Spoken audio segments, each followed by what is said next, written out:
Where were you when my home was on the market for sale? You know, we're not sure what we're going to do next. Can't you just tell me over the phone what you're going to do differently from my previous agent? These are all things that you'll hear from expired listings if you make the commitment to calling them. I personally did. It was a wonderful source of business. I listed over 100 homes one year and 75 were expired listings.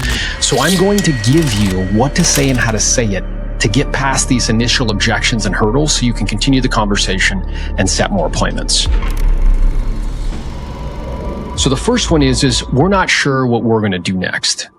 And your response to that is that's perfectly fine. You know, my job is to help you. It's never to talk you into doing anything. I guess I'm curious. When you originally put it on the market 6 months ago, the home's lovely. It's in a great geographic area.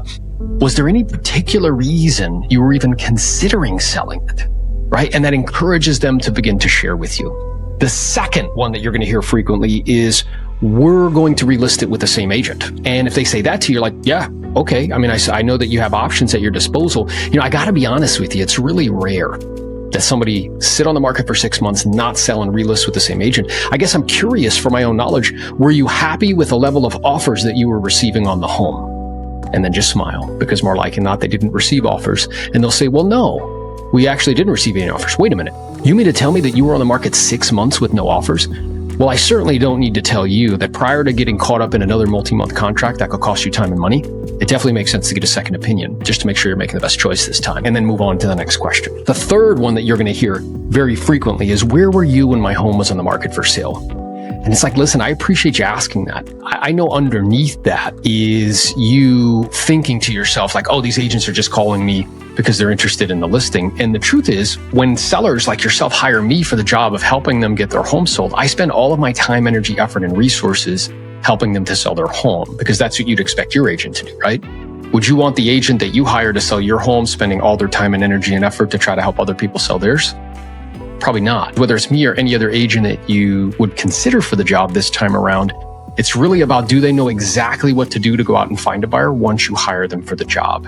Really just a question of me trying to figure out specifically what you're looking to accomplish and why, so that way we can come up with a game plan to help you to get what you want in the time that you want. Does that make sense? And they're like, yeah, that makes sense. And then you move on. The fourth one that you're going to hear a lot, would you guys just stop calling me? I'm getting bombarded with phone calls. Will you just stop?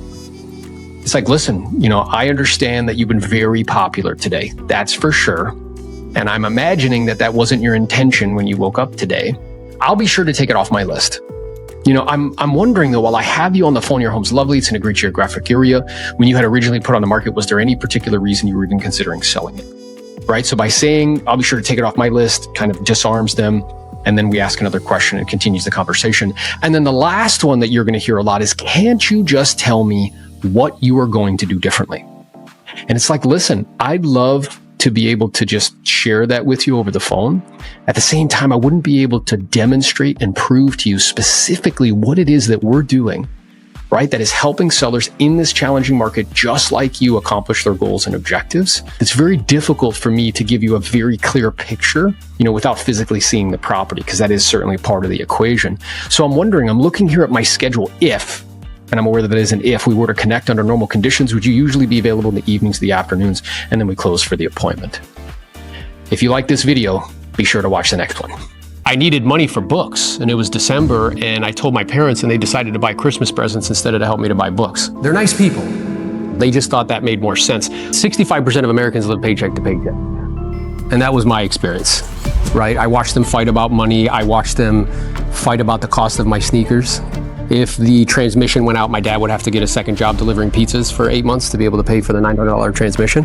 A lot of us have the false misperception that it buys you status. It's limited in its capacity, but what it can do is it buys choices, options, freedom. Have you ever been in a situation where somebody in your life needs help and you're not able to help them?